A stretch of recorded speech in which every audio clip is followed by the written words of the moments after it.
نہ کروں گا. تو تھوڑا اس چیز سے بھی بچیں کہ ہم روز توبہ کرتے ہیں اور پھر توڑ بیٹھتے ہیں.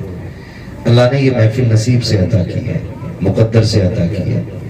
اس محفل میں جتنے لوگ آتے ہیں بخش دیے جاتے ہیں. اور پھر سوچے تو صحیح, ایک بندہ سبحان اللہ کہے, 2 کہے, 10 کہے, ان سب کے سبحان اللہ کہنے کا ثواب ان کو تو ملنا ہی ملنا ہے, لیکن جس کے نام سے یہ محفل سجائی گئی ہے نا, یہ ثواب اس کی روح تک بھی پہنچتا ہے. یہ کتنی فائدے والی محفل ہے. لوگ کئی بار کہتے ہیں کہ اتنی محفلیں ہو رہی ہیں, اس کا فائدہ کیا ہے؟ میں نے کہا مر کے دیکھ پھر پتا چلے گا اس کا فائدہ کیا ہے. اور یہ حقیقت بھی ہے. کئی لوگوں کو یہ علماء کرام تشریف فرمائے ذمہ دار, اور میرے نصیب کی بات ہے کہ میرے استاذ گرامی بھی ممبر شریف پہ بیٹھے ہوئے ہیں اور میں حضرت کے سامنے لب کشائی کر رہا ہوں. تقریر نہیں, میں تو یہ سوچ رہا ہوں جیسے کل سبق سنایا کرتا تھا ویسے ہی آج بھی پڑھنے لگا ہوں. ہاں, میں آج بھی تقریر کی نیت نہیں ہے, یوں سمجھے میں آج بھی استاذ کی بارگاہ میں سبق ہی پڑھ رہا ہوں. اللہ آپ کو سلامت رکھے. جو میں بات میں کہہ رہا ہوں ذرا اس پہ غور کیجئے گا, بہت غور کیجئے گا, مر کے پتہ چلے گا. کئی بار لوگ کہتے ہیں کوئی نتیجہ تو ہے نہیں محفلوں کا. ہم جانتے ہیں نتیجے کے بارے میں. جن علاقوں میں جلسے نہیں ہوتے نا, ان علاقوں کو امت کا معنی معلوم نہیں ہوتا ہے, امت تک کا معنی معلوم نہیں ہوتا ہے. اور مسلک کے حوالے سے, عقیدے کے حوالے سے بات کی جائے تو کہتے ہیں جی ہم تو بس اللہ رسول کو مانتے ہیں, باقی مولویوں کے چکر میں پڑتے ہی نہیں.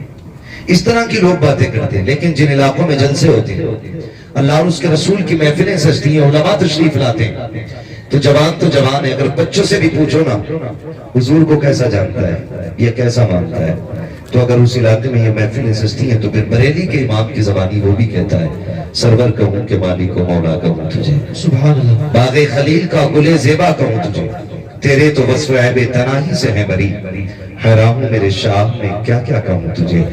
تو یہ جلسوں کی برکتیں ہوتی ہیں. جن علاقوں میں محفلیں سجتی ہیں نا, ان علاقوں کے عقیدے محفوظ ہوتے ہیں, ایمان مضبوط ہو جایا کرتے ہیں, اللہ اور اس کے رسول کے حوالے سے رشتے مضبوط ہو جایا کرتے ہیں. اللہ آپ کو سلامت رکھے. میں آپ سے اگلی بات کروں, ناراض نہ ہوئیے گا, میری تقریر طبع یار کو بے چین کرتی ہے. سبب کیا ہے, وہی کہتا ہوں جو دل پر گزرتی ہے, اور میں بولنے میں ڈروں گا بالکل نہیں, کیونکہ میں اپنے استاذ کا بلایا ہوا ہے. سارے روٹ جاؤ فرق نہیں پڑتا ہے, جس نے مجھے انگلی پکڑ کے چلایا وہ میرے ساتھ ہے. مجھے آپ کے ناراض ہونے سے مطلب نہیں ہے, بس کوشش یہ ہے کوئی روٹے تو روٹے, مدینے والا نہ روٹے. یہ ڈیوٹی ہماری ہے, آپ تک بات پہنچانی ہے. یقین کرے میرے استاذ گرامی نے بھی فرمایا, ہم نے انہی کی زبانی سنا بھی ہے, پڑھا بھی ہے کہ زندگی بڑی مختصر بھی ہے اور بہت طویل بھی ہے.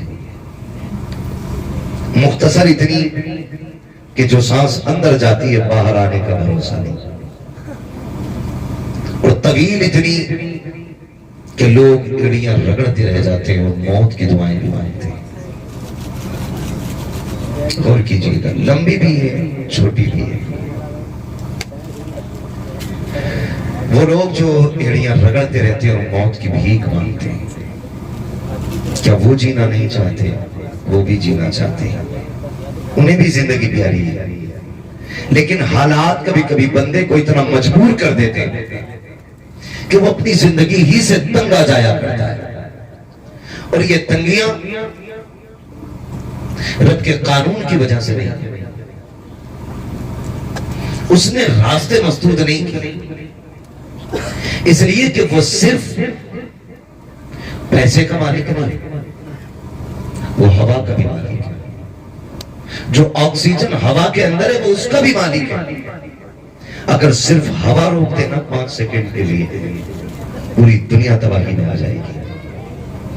اگر وہ آکسیجن ختم کر دینا 1 منٹ کے لیے پوری دنیا مصیبت میں مبتلا ہو جائے گی. لیکن ہماری 1000 نافرمانیوں کے باوجود پھر بھی وہ صبح اٹھ کے طرح طرح کی نعمتیں کھلاتا ہے. پوری رات نافرمانیوں میں گزاری, ہم نے ایک سجدہ اس کو نہیں کیا, لیکن 10 بجے آنکھ کھلی دسترخوان پہ کیا نہیں تھا, مکھن پراٹھے بھی تھے, دودھ بھی تھا, گھی بھی تھا, طرح طرح کے پھل بھی تھے. یہ کس کی نعمت ہے؟ یہ رب کی نعمت ہے. وہ چاہتا تو سب کو زہریلا بنا دیتا, پھر جانتے کہ تو کس چیز کو چھو سکتا تھا. اگر وہ ہوا میں زہر کھول دے تو پھر مجال ہے کوئی سانس لے سکے. اگر وہ پھلوں کے اندر زہر کھول دے, کھانا تو بڑی بات ہے, کوئی چھونے تیار نہیں. جن چیزوں کے اندر اس نے زہر رکھا ہے لوگ قریب نہیں جاتے. سانپ کے اندر زہر ہے, نام سے ڈر جاتے. بچھو کے اندر زہر ہے, نام سے ڈر جاتے. یہ بھی تو اسی کی پیدا کی ہوئی مخلوق ہے, لیکن اس کی بارگاہ میں سجدہ شکر ادا کر. اس نے ماں کے سینے سے صاف ستھرا دودھ تجھے پلایا, اس میں کوئی گندگی نہیں ہے. اس نے مٹی کے اندر سے پیڑ اگائے, پیڑ کے اندر سے بال نکالی, بال کے اندر سے دانا نکالا, پھر اس کو تجھے روٹی اور چاول کی شکل میں کھلایا, اس میں کوئی گندگی نہیں ہے. زمینوں کے اندر سے مٹی کے نیچے سے پانی نکالا. لوگ کیمیکل لگاتے گھومتے ہیں, پانی ایسے ٹھیک ہوگا, ایسے ٹھیک ہوگا. ایک نے کہا تھا نا ٹھیک رہنا تو آرو لگا لو, آرو لگا لو. آرو کی جب تحقیق کی تو پتا چلا آرو اتنا آرو ہے کہ جو اسے لگا لیتا وہ بیمار ہو جایا کرتا ہے. کہ یہ اتنا کلیئر کر دیتا ہے پانی کو کہ اس کے اندر سے وٹامن ختم کر دیتا ہے. میں نے کہا افسوس ہے آرو کے چکر میں گھومنے والوں, اپنے رب کی نعمتوں کا شکریہ ادا کرو. خدا کی قسم یہ بیماریاں پیدا ہوتی جا رہی ہیں, لوگ ناک تک کھا رہے ہیں, اچھے سے اچھی غذائیں کھا رہے ہیں. میں آج بھی کہہ رہا ہوں جتنی طرح طرح کی نعمتیں آج کے مزدور کو مل رہی ہیں کل کے بادشاہوں کو میسر نہیں تھی. جتنی قیمتی غذائیں آج کا مزدور کھا رہا ہے کل کا امیر اتنی اچھی غذائیں نہیں کھاتا تھا. لیکن پھر بھی حالات یہ ہے, پیٹ بھر کے کھاتے ہیں. کوئی کہتا آنت میں درد ہے, کوئی کہتا لیور بڑھ گیا ہے, کوئی کہتا معدہ خراب ہو گیا ہے, کوئی کہتا پیٹ میں درد ہے. وہ میرے بھائی یہ پیٹ کے درد کی وجہ رب کی نعمتیں نہیں ہے بلکہ تیری ناشکری کے لیے ہوئی سانسیں ہیں. میں دعوے کے ساتھ کہتا ہوں جب دسترخوان پہ بیٹھا کرو رب کا نام لے کے شروع کیا کرو, جب فارغ ہوا کرو ہاتھ اٹھا کر کے اس کا شکریہ ادا کیا کرو. خدا کی قسم اگر زہر بھی کھا لو گے تمہیں کوئی نقصان نہیں دے سکتا ہے, اس لیے کہ زہر روزی میں نہیں ہوتا ہے, نقصان رزق نہیں دیتا ہے, تیری ناشکری دیتی ہے. تو شکر گزار بن جا, تیرے لیے زہر بھی کھا کے شفا بنتا نظر آئے. سبحان اللہ سبحان اللہ. اس لیے ہم اپنے رب کا نام کھانے پینے سے پہلے نہیں لیتے. ہم کہیں نہ کہیں بھول گئے. ہمارے استاد نے ہمیں بچپن میں پڑھایا, سکھایا کھانے سے پہلے ہاتھ دھویا کرو. ہاتھ دھو کے آ رہا تو میرا تولیہ کدھر ہے, تولیہ کدھر ہے؟ کیا بات ہے, ترقی یافتہ تو ہو جاتا ہے. آپ نے کھانا کھایا, کھانے سے پہلے ہی آپ نے ہاتھ دھوئے, تولیہ چھو لی, تو کیا اس کے اندر کے بیکٹیریا آپ کے ہاتھ پہ نہیں لگے؟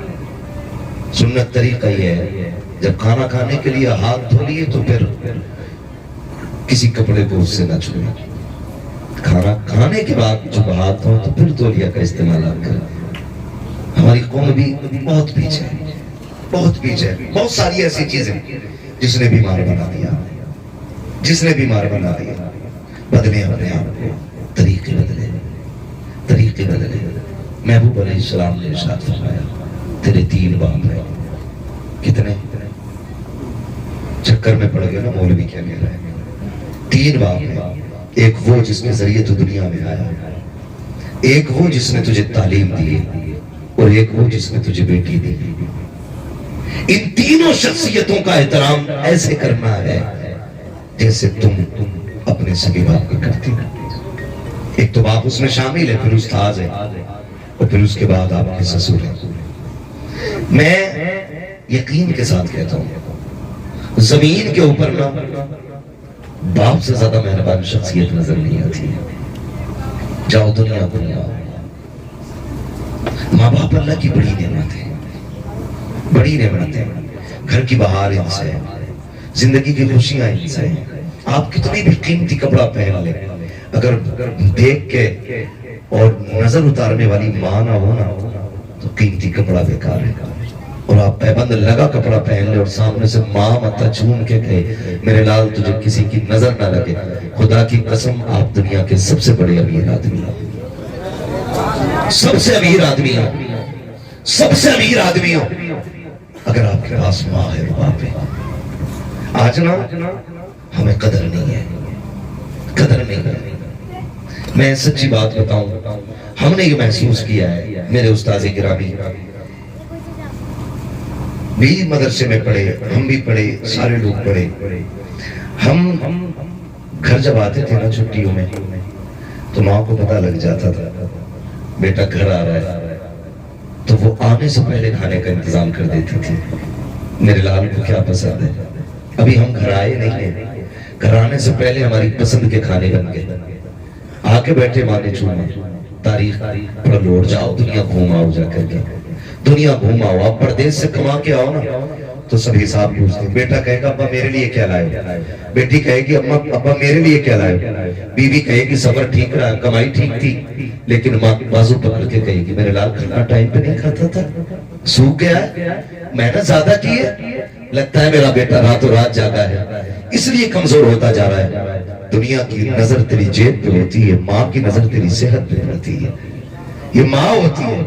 اور خدا کی قسم وہ باپ جو دھوپ میں چلتے نہیں تھکتا تھا، جو مزدوری کرتے نہیں تھکتا تھا، جو پوری زندگی سفر کرتا رہا تاکہ میری اولاد جوان ہو جائے، اولاد جوان ہو جائے، کبھی تھکا نہیں، کبھی نہیں تھکا. اگر تھکن چڑھ بھی گئی تو بیٹے کے خواب آنکھوں میں سجا کے بیٹھا نا ساری تھکن اتر جایا کرتی تھی. یہ بہت بڑے نام ہے دونوں، اور بڑے افسوس کے ساتھ کہہ رہا ہوں آج دنیا میں سب سے زیادہ یہی مظلوم بھی ہے، سب سے زیادہ یہی مظلوم ہے، سب سے زیادہ ظلم ہی نہیں پہ ہو رہا ہے، سب سے زیادہ ستم ہی نہیں پہ ہو رہا ہے. خدا کا واسطہ انہیں عزت دیا کرو، انہیں پیار کیا کرو. ان کا بدل نہیں ملے گا دنیا میں آپ کو، ان کے جیسا کوئی مل بھی نہیں سکتا ہے، کوئی نہیں مل سکتا ہے. رشتے ہمارے رب نے ماں باپ سے کتنے مضبوط کیے، کبھی غور کیا آپ نے؟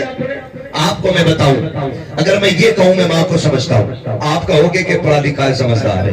حضرت کہیں کہ میں ماں کو سمجھتا ہوں، لوگ کہیں گے کہ ہزاروں علماء کے استاذ ہو، آپ بہت سمجھدار ہو اس لیے ماں کو سمجھتے ہو. میں اس بچے کی بات کروں جس نے بھی زندگی میں آ کے چند سانسیں لی ہیں، جو چند دنوں کا مہمان ہوا ہے ابھی دنیا میں آنے کے بعد. آپ جا کر کے دیکھ لیجئے، بچہ جب تک ماں کی کروٹ میں لیٹا رہتا ہے بچہ چپ رہتا ہے. خالہ آئی کہا دیکھے میرا بھانجا کیسا ہے، اٹھایا گود میں بچہ رونے لگ گیا.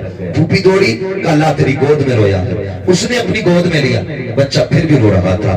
پھر چاچی آئی، تمام رشتے دار مل کے بچے کو گود میں لے لیں، بچہ چپتا نہیں ہے. اچانک پھر لوٹا کے ماں کی گود میں دیا جاتا ہے، پھر بچہ اچانک چپ ہو جاتا ہے. مجھے بتاؤ تو صحیح، جسے اپنی گندگی اور پاکی کا خیال نہیں، جسے پیشاب کا پتہ نہیں، جو بھوک بھی بتاتا ہے تو رو کر کے بتاتا ہے، جسے درد کو درد کہنے کا پتہ نہیں ہے، جس کو احساس تو ہے لیکن زبان میں اس کے نام دینے کی ابھی طاقت نہیں ہے. جب وہ خالہ کی گود میں گیا وہ سمجھ گیا یہ ماں کی گود نہیں ہے. وہ پھوپھی کی گود میں گیا پھر بھی سمجھ گیا ماں کی گود نہیں ہے. وہ چاچی کی گود میں گیا سمجھ گیا ماں کی گود نہیں ہے. لیکن جب ماں کی گود میں گیا اس سے کس نے بتایا یہ ماں کی گود ہے، اس کو کس نے کہا کہ یہ تو ماں کی گود میں آ گیا.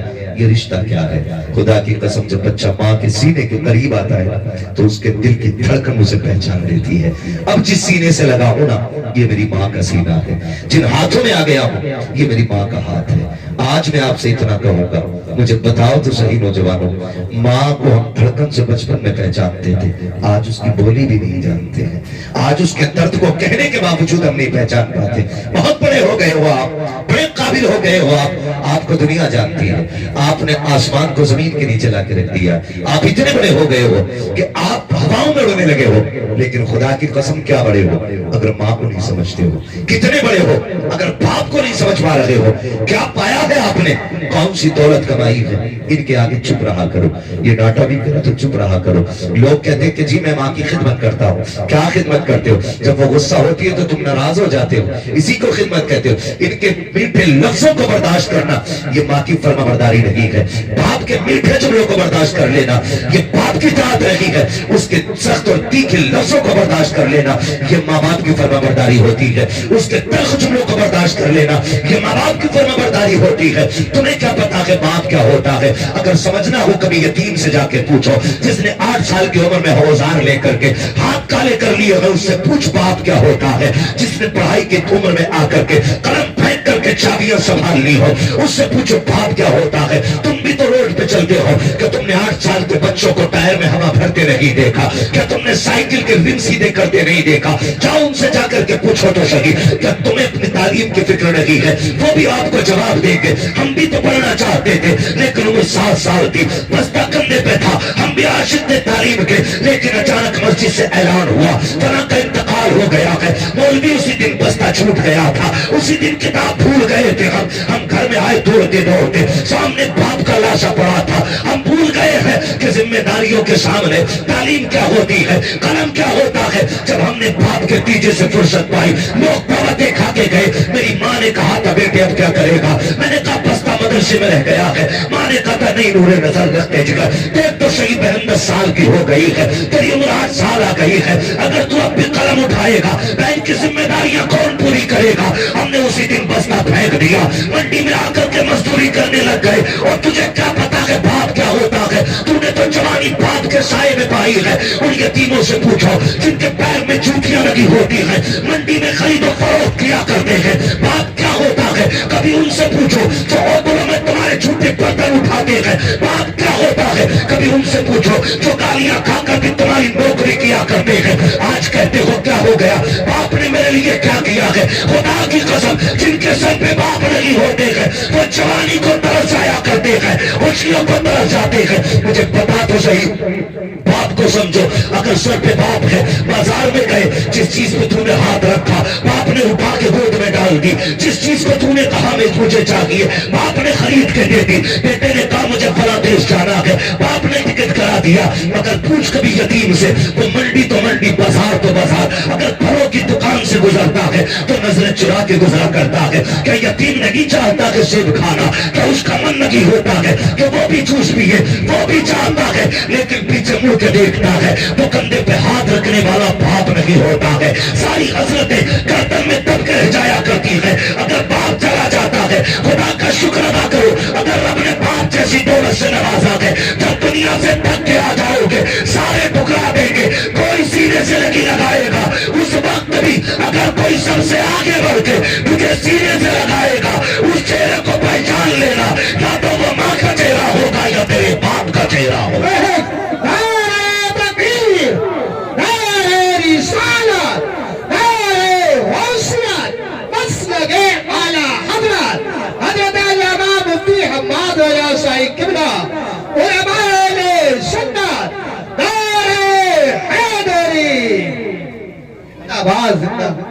چلو آگے. کڑوی تو نہیں لگ رہی نا باتیں, دوا جتنی زیادہ کڑوی ہوتی فائدہ اتنا زیادہ ہوتا ہے. برداشت کیجیے, برداشت کیجیے. یہ باپ ہوتا, سمجھیں باپ کی کمی دیکھیں کتنی بڑی ہوتی ہے. جس دن باپ کا جنازہ اٹھتا ہے نا ایسا لگتا ہے سر سے آسمان ہٹ گیا. ماں چلی جائے تو لگتا ہے جیسے پیر کے نیچے سے زمین کھچ گئی. آپ کتنی بھی دکھوں کے ٹوٹے آئیں, غموں کے مارے اور آ کے باپ کے سامنے بیٹھ جائیں, وہ کندھے پہ ہاتھ رکھ کے کہتے ہیں پریشان کیوں ہوتا, میں ہوں. اس کے یہ جملے پوری زندگی کے دکھ مٹا دیا کرتے ہیں, پوری زندگی کے دکھ مٹا دیا کرتے ہیں. خدا کی قسم میں ہوں یا آپ ہوں. اور بڑھ کے بات کروں میرے استاد گرامی, چاہے جتنے بڑے علامہ ہو جائیں لیکن ماں باپ کی کمی ہر انسان کو پوری زندگی رلاتی ہے, پوری زندگی رلاتی ہے, پوری زندگی رلاتی ہے. پوری دنیا ہاتھ چھوڑتی ہے, لوگ جوتیاں اٹھا کے سر پہ رکھتے ہیں ان کی. اتنے بڑی شخصیت کے جوتے اٹھانے مل جائیں نصیب کی بات ہے. لیکن خدا کی قسم جب ماں گڈو اور پپو کہہ کے آواز دیتی ہے نا تو دنیا کے حضور کہنے میں وہ مزہ نہیں آتا جو ماں کے للہ اور گڈو کہنے میں مزے آیا کرتے ہیں. نصیب والوں کو یہ جملے سننے ملتے ہیں. میں تو کہتا ہوں کبھی گھر میں گھسو نہ ساری پگڑیاں اتار کے, سارے رتبے چوکھٹ کے باہر, پھر گھر میں بچپن کی طرح گڈو پپو بن کے آؤ. کبھی ماں کے قدموں میں بیٹھو, کبھی باپ کے قدموں میں بیٹھو, انہیں چھیڑو, وہ تمہیں ڈانٹے مزہ ہی کچھ اور ہے. کبھی پیار سے تھپڑ مارے, کبھی ڈانٹ کے بھگائے. اس زندگی سے پیاری زندگی نہیں ہے. آج نا دنیا تھک گئی ہے, تھک گئی ہے. اور سائنس نے بھی بڑی ترقی کی اور بیماریوں نے بھی بڑی ترقی کی ہے. جو بخار 50 mg کی پیراسیٹامول سے اتر جاتا تھا آج وہ 600 mg کی ڈولو سے بھی نہیں اتر رہا ہے. ہاں بیماریاں اتنی بڑھتی ہیں. نو ٹینشن رہنے کے لیے لوگ گولیاں کھا رہے ہیں تاکہ سو سکے. خدا کی قسم نیند نہ آتی ہو نا تو 5 اسٹار ہوٹل تلاش نہ کر، نیند کی گولی نہ کھا، ماں کی گود میں سر رکھ کے لیٹ جا۔ جو مزہ ماں کی گود میں لیٹنے کا آتا ہے نا، وہ مزہ 5 اسٹار ہوٹلوں میں بھی نہیں آیا۔ یہ یاد رکھیے گا میری ایک بات، یاد رکھیے گا، آج کمی نہیں ہے۔ جب ماں نہیں ہوگی، باپ نہیں ہوگا نا، کوئی آنسو پوچھنے والا نہیں ملے گا۔ مجھے بات یاد آتی ہے، ایک دن ابو جہل نے حضور کے پتھر مار دیا اور حضور روتے روتے حرم شریف چلے گئے۔ چچا شکار سے واپس آئے، اور عرب کے لوگوں کا دستور تھا جب شکار سے واپس آتے تھے تو اکڑ اکڑ کے چلتے تھے۔ ہم اکڑ کے چل رہے، راستے میں چند بادیاں کھڑی تھی، انہوں نے کہا اگر اسے پتہ چل جائے نا اس کے بھتیجے کے ساتھ کیا ہوا ہے تو یہ اکڑنا پڑ جائے گا۔ پوچھا کیا ہوا؟ کہا ابو جہل نے تمہارے بھتیجے کو پتھر مارا۔ دوڑ گئے، پوچھا ابو جہل کدھر ہے؟ کسی نے بتایا اپنے یاروں کے ساتھ بیٹھا ہے۔ سنیں باپ کی بات ہے، اپنے یاروں کے ساتھ بیٹھا۔ گئے دوڑ کے، ابو جہل کو جا کے ڈانٹا اور تلوار کے دستے سے یا کمان سے اس کے سر پہ وار کیا کہ اس کا سر پھٹا، خون بہنے لگا۔ پوچھا لوگوں اب بتاؤ میرا بھتیجا کدھر ہے؟ کہا ہم نے انہیں حرم شریف کی طرف جاتے دیکھا ہے۔ اللہ اکبر، ادھر دوڑے جدھر میرے نبی ہیں۔ حرم شریف میں آئے، سرکار حالت سجدہ میں گئے، رو کے اپنا درد اپنے رب سے بیان کر رہے ہیں، اپنے رب کی بارگاہ میں رو کے آنسو بہا رہے ہیں۔ چچا تشریف لائے، کندھے پہ ہاتھ رکھا، بھتیجے ذرا سر اٹھائیے۔ میرے نبی نے سر نہیں اٹھایا، پھر کہتے ہیں بھتیجے سر اٹھاؤ میں تمہارا بدلہ لے کے آ گیا ہوں، پھر نہیں اٹھایا، تیسری مرتبہ کندھا پکڑ کے ہلایا، میرے نبی نے سر اٹھایا۔ کہا بھتیجے پریشان کیوں ہو رہے ہو؟ چچا نے یوں بازو پھیلائے، آج تو کم کر لیتے میرے سینے سے لگ جا۔ مؤرخین نے لکھا حضور نے یوں چچا کے ہاتھ ہٹا دیے اور تاریخ سال جملے کہے تھے، اگر آج میرے باپ عبداللہ ہوتے تو کسی میں ہمت نہیں تھی میری آنکھ میری طرف آنکھ اٹھا کے دیکھ لیتا۔ آج جو حرم شریف میں تنہا ہو رہا ہو، اگر میری ماں آمینہ ہوتی تو یوں تنہائی میں آنسو بہانے نہ پڑتے۔ تجھے کیا پتا ہے باپ کیا ہوتا ہے؟ سید الانبیاء جیسی شخصیت آپ ارشاد فرماتے ہیں، اگر میرے باپ عبداللہ ہوتے کسی میں جرأت نہیں تھی جو میری طرف نظر اٹھا کے دیکھ لیتا۔ چچا نے کہا بھتیجے میں تیرا بدلہ لے کے آیا ہوں۔ آقا کہتے چچا میں بدلے سے راضی نہیں ہوں۔ کہا پھر کس چیز سے راضی ہوگے؟ کہا سنو میں جو دین لے کے آیا ہوں تم اسے قبول کر لو، میں بھی راضی ہو جاؤں گا، میرا خدا بھی تم سے راضی ہوگا۔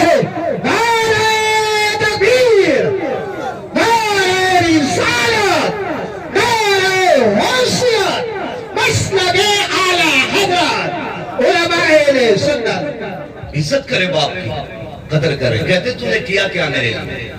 کیا کیا تم نے میرے لیے؟ چھپر ڈالا، ببو کی بلڈنگ نہیں دیکھی، اس نے اپنے بچوں کے لیے 3 منزل بنا دی، تم نے کیا بنایا میرے لیے؟ خدا کی قسم تجھے جوان کر دیا، یہ تیرے اوپر سب سے بڑی تیرے باپ کی قربانی لگی ہے۔ یہ کون سی بات ہوگی تم نے کیا کیا میرے لیے؟ نوجوانوں ایک بات اور کہہ دوں آپ سے، خدا را کبھی باپ کی مزدوری کا مذاق نہ اڑانا، مذاق مت اڑانا۔ کئی بار کہتے ہیں تم نے ہم نے جب سے ہوش سنبھالا تمہیں رکشہ ہی چلاتے دیکھا ہے، جب سے ہوش سنبھالا تمہیں اینٹیں ڈھوتے دیکھا ہے۔ وہ غیرت کر، شرم کر اور اس کا شکریہ بھی ادا کر کہ اس نے پسینہ بہا کے تجھے حلال کے لقمے کھلائے ہیں، کسی کا خون بہا کے تجھے حرام کے لقمے نہیں کھلائے۔ اس سے بڑی قربانی اور کیا ہو؟ یہ بھی تو بیاض لے سکتا تھا، یہ بھی تو رشوتیں لے سکتا تھا، یہ بھی تو سود پہ پیسے دے سکتا تھا، لیکن اس نے 60 اینٹیں سر پہ رکھ کے چڑھائی، لیکن تیرے حلق میں حرام کا لقمہ نہیں آنے دیا۔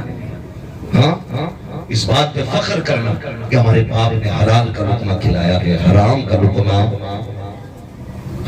لقمہ نہیں کھلایا۔ یہ بہت بڑا احسان ہوتا ہے باپ کا۔ پھر بھی کہتے تم نے کیا کیا ہمارے لیے؟ کبھی رات کے 3 بجے روڈ پہ کھڑے ہو کے دیکھ، چل کبھی روٹی باندھ کے ایک دن گھر سے نکل کے دیکھ، کتنی دشواریاں گھر سے نکل کے آتی ہے۔ تو 2 دن باپ کی روٹی لے کے چلا جائے تو جھنجھلا جاتا ہے، کہتا ہے نوکر سمجھ رکھا ہوں آج آ کے 5 منٹ کھڑا ہونا پڑتا ہے اڈے پہ 10 منٹ بس کا انتظار کرو پھر 20 منٹ کھڑے ہو کے جاؤ غیرت نہیں آتی تجھے 3 دن میں تھکن چڑھ گئی یہ باپ نے 22 سال تیرے لیے روز اسی طرح سفر کر کے گزارے گئے کیوں بھول گیا ہے آج تجھے بائک میسر ہے یہ تو پیدل بھی چلا ہے سائیکل تو اس کو زندگی کی آخری لمحوں میں میسر ہوئی ہے تو موٹر سائیکل پہ بھی کہتا میں تھک جایا کرتا ہوں یہ باپ کی قربانی ہوا کرتی ہے جو تجھے اتنا بڑا کر دیا ہے اس کے باوجود بھی تم یہ کہا کرتے ہو تم نے میرے لیے کیا کیا ہے وہ میرے بھائی اگر باپ کو سمجھنا ہے آدھار کارڈ سے صرف اس کا نام ہٹا کے دیکھ خدا کی قسم معاشرے میں کوئی تجھے بیٹھنے تو کیا ہے عزت سے کوئی تجھے دیکھنے تیار نہیں ہوگا عزتیں بھی تب ملا کرتی ہے جب ہمارے ساتھ باپ کا نام جوڑا ہوتا ہے ہمارے کارڈ کے اندر اگر باپ کا نام ہے تب ہمارا آدھار معتبر ہوتا ہے اگر باپ کا نام نہیں ہے ہمارا آدھار معتبر نہیں ہے زندگی معتبر نہیں ہے خدا کی قسم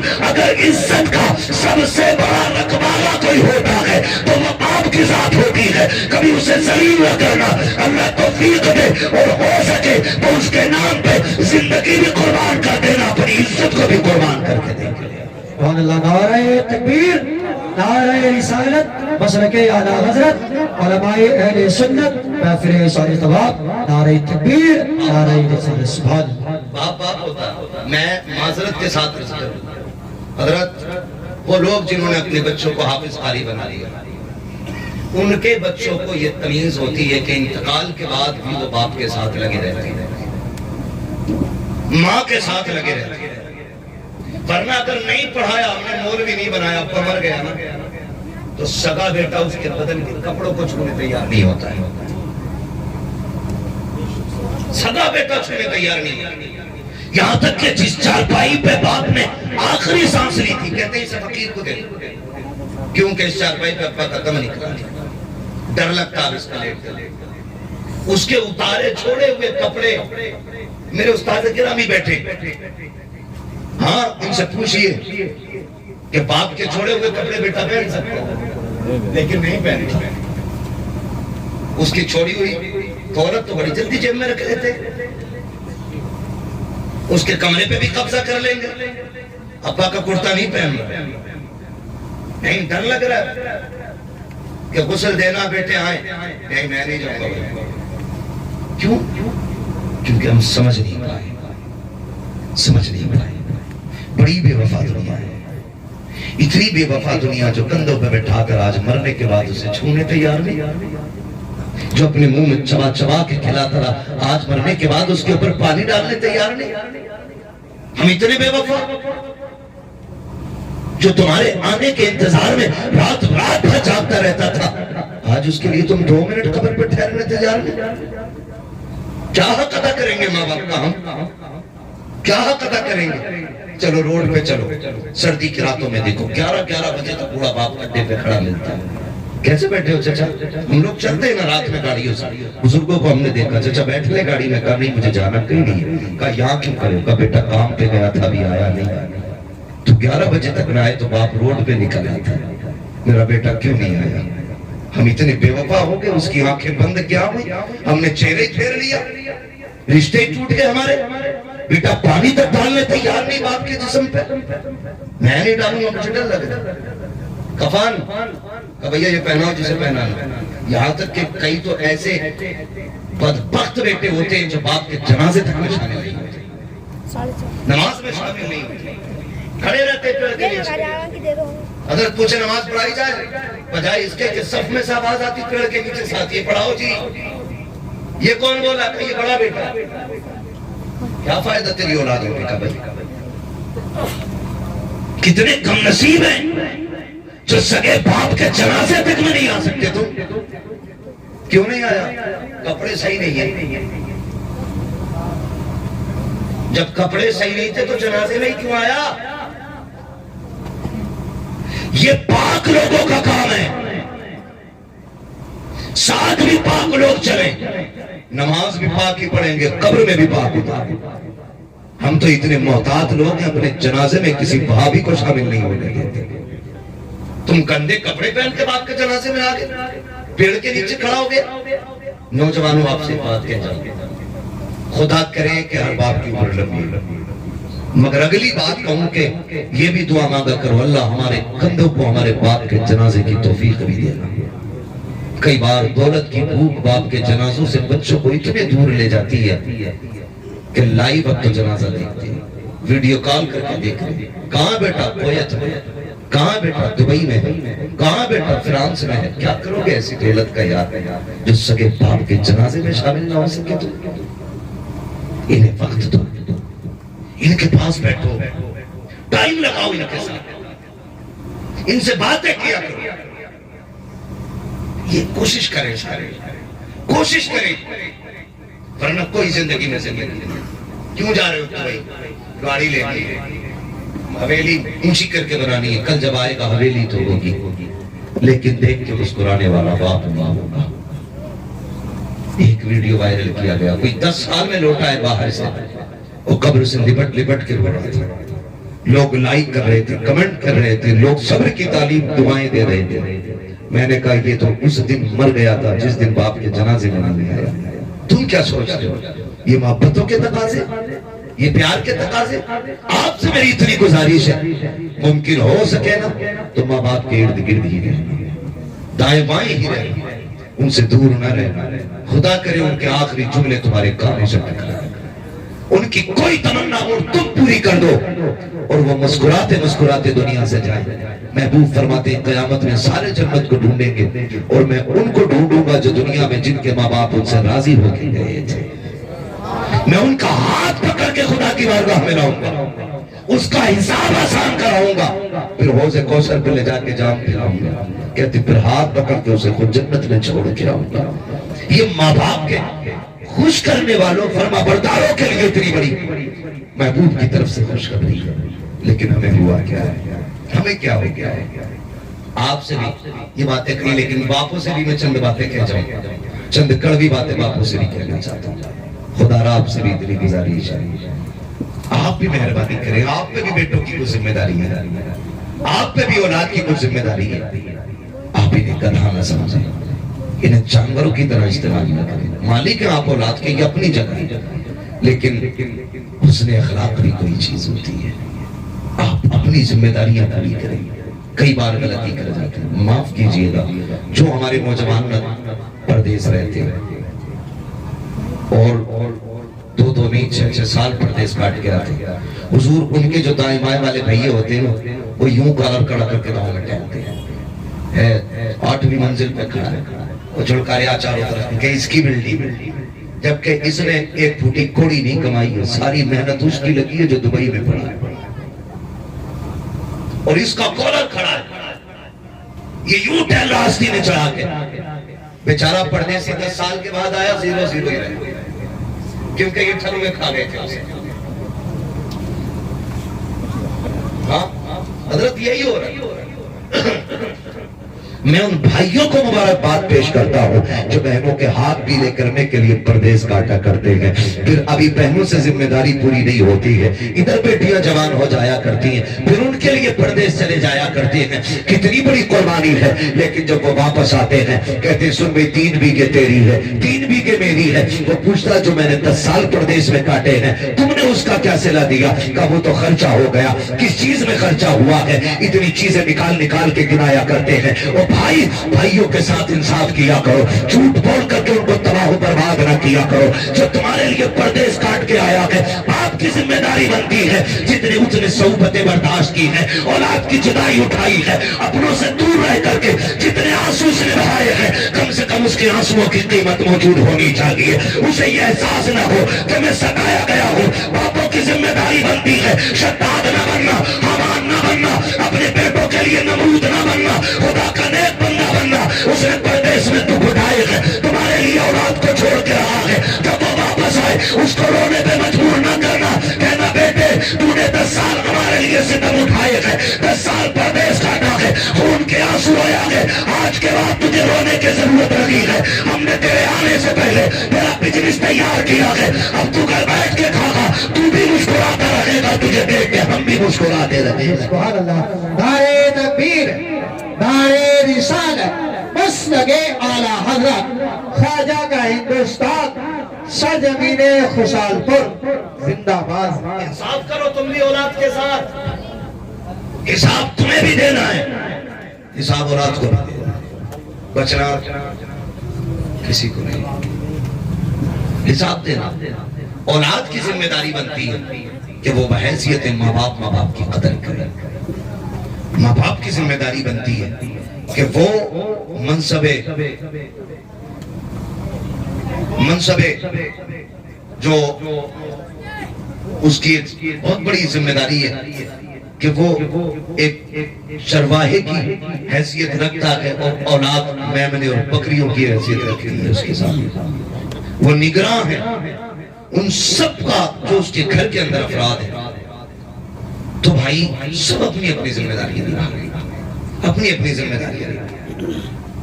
اس لیے میری آپ سے گزارش ہے، ماں باپ سے کہوں گا، کئی بار ایسا ہوتا ہے نا، بچے بھی شکایت کرتے ہیں کہ میرے بچے بھوکے، ابا زمین نہیں دے رہے۔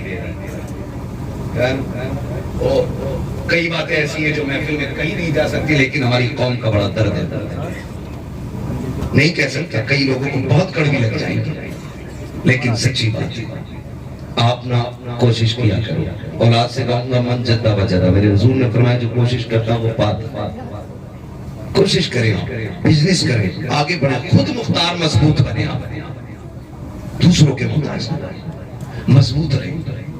میں ماں باپ کو ایک مشورہ دینا چاہوں گا، اسلام میں جب بچہ بالغ ہو جائے نا بیٹا، تو اس کی پرورش کی ذمہ داری ماں باپ پہ نہیں رہتی ہے، اس کے خرچے ماں باپ کے ذمہ، بولیں ماں باپ کے ذمہ۔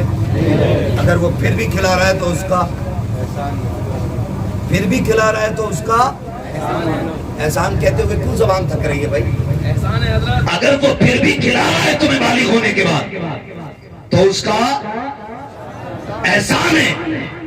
آپ کو میں کہوں گا، بہت دنوں کے بعد یہ بات میری سمجھ میں آئی، اسلام نے بالغ ہونے کے بعد خرچہ کیوں ہٹا دیا؟ تاکہ یہ خود اپنے راستے تیار کرے۔ ایک کہاوت ہے، خود کنواں کھودو خود پانی پیو۔ ہاں، خود کنواں کھودو اور خود پانی پیو۔ جو خود کنواں کھودنے اور پانی پینے کی طاقت رکھتا ہے وہ کبھی پیاسا نہیں رہتا، اور جو دوسرے کی سبیل کا محتاج رہتا ہے نا وہ کبھی پانی کا مالک نہیں بنے گا۔ میں باپوں سے گزارش کروں گا، آپ کو اللہ نے 8 بیٹے دیے، ایک بیٹا دیا ہے تو ایک کا تو مسئلہ ہی نہیں، وہ تو ہے ہی اکیلا۔ 2 دیے نا تو جیسی ہوش سنبھال لیں ان کا کام الگ کرنا۔ دشمنی نہیں ہے، یہ آپ کی ہمدردی ہے اولاد کے ساتھ۔ آپ 10 سال جب تک وہ پڑھ رہا ہے، پڑھانا چاہتے پڑھائیے، پھر لالچی نہ بنیے، اس سے کہیے اپنا کر اپنا کھا، تاکہ کل وہ ٹھوکریں نہ کھائے۔ یہی اسلام کا مزاج ہے، یہی ہمارا دین سکھاتا ہے۔ لیکن کیا ہے، ابا کی 20 بیگھے تو للہ صبح 10 بجے تک سو رہا، کہہ رہا مولانا لونے کی پبجی نہیں چھوٹ گئی، پبجی کھیل لیا 2 بجے تک، پبجی تو پبجی، فون کی بیٹری بھول جائے گا، ذرا کہہ کہ خود کھاؤ کما، پھر ہم نہیں جانیں گے کہ 3 بجے تک کھیل لیتے، 9 بجے خراٹے لینے لگ جائے تو بات کرنا۔ انہیں ذمہ دار بنائیے، انہیں آزاد نہ چھوڑیے۔ اکلوتا ہے، 2 ہی ہیں، لاڈلے ہیں، ابا کی 100 بیگھے، لاڑ نہیں ہے، یہ ستم ہے اولاد ہے۔ یہ آپ ظلم کر رہے ہیں اولاد پہ اگر آپ انہیں ذمہ دار نہیں بنا رہے۔ آپ کے مرنے کے بعد یہ بھیک مانگیں گے یا چوریاں کریں گے، اسی سے معاشرہ بگڑ جائے گا۔ ماں باپ کی اپنی ذمہ داری ہے، اولاد کی اپنی ذمہ داری ہے، اور پھر سنیں جب اولاد پہ بھی جب ذمہ داری آ جائے تو پھر ذمہ داری ہے کہ وہ ماں باپ کی بھی ذمہ داری ہے، یہ پھر ہماری طرف پلٹ کے ذمہ داری آ جائے، جو بچپن میں انہوں نے ہمارے لیے کیا، اب ہماری ذمہ داری ہے وہ ہم بڑھاپے میں ان کے لیے۔ یہ تو وہ باپ تھا جس کے ذریعے ہم دنیا میں ہیں۔ اب اس باپ کی بات کروں جس نے ہمیں پڑھایا ہے۔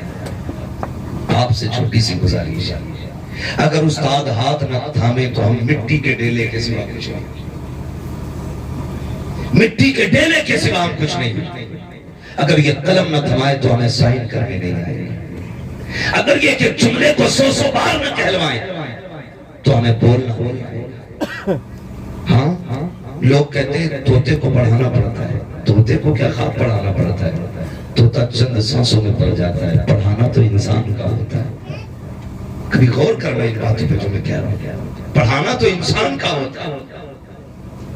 بھائی طوطا لٹو ہے اور وہ بنا سوچے سمجھے کہ آپ کی نقل کرتا ہے، لیکن جہاں سوچنے سمجھنے کی طاقت بھی ہو، اچھے برے کی تمیز بھی ہو، پھر اسے پڑھانا اور پڑھانا، اچھا پڑھانا، یہ بہت بڑا کمال ہوتا ہے. بہت بڑا کمال. میں نے بھی پہلے کہا کہ استاد اگر آپ جیے تو شاگرد عزت کرنے تیار نہیں ہے کہ میں تو مفتی صاحب ہو گیا. سنیں، جو جھکنا نہیں جانتا وہ آگے بڑھنا نہیں جانتا ہے. جو جھکنا جانتے ہیں وہی اٹھنا جانتے ہیں. آپ جھکنے کے عادی بنے، اللہ آپ کو اٹھا ڈالے گا، بلند کرے گا. کئی بار نا ہے مرید ہو گئے پیر صاحب سے، تو ہر جمعرات جا رہا سلام، ہر جمعرات السلام علیکم پیر صاحب. پیر صاحب بٹھا لی بیٹھا، کہہ رہا وہ پچھلی بار جو غزل آئے تھے نا ٹانڈے سے، اس میں بڑی برکت تھی. اس نے سوچا برکت تھی تو وہ پھر اگلی بار 3 کلو لایا. تو یہ جو آٹومیٹکلی برکتیں ہوتی ہیں یہ بڑھتی رہتی ہے. لیکن استاد کیا ہے برکتیں نہیں ہوتی، کیونکہ استاد وہ جوہری ہوتا ہے جو ہیرے کو نہ بناتا ہے، جو سونے کی بسکٹ کو توڑ مروڑ کے زیور بناتا ہے، وہ استاد ہوتا ہے. تو استاد کے یہاں چاپلوسی تو ہو ہی نہیں سکتی. غلطی کرو گے اب بھی ڈر لگ رہا ہے، سچی بتا رہا ہوں قسم سے. ہمیں اب بھی ڈر لگ رہا ہے کہ ابھی بھی وہ ہو سکتا ہے کہ تھپڑ کہیں سے بھی پڑ جائے.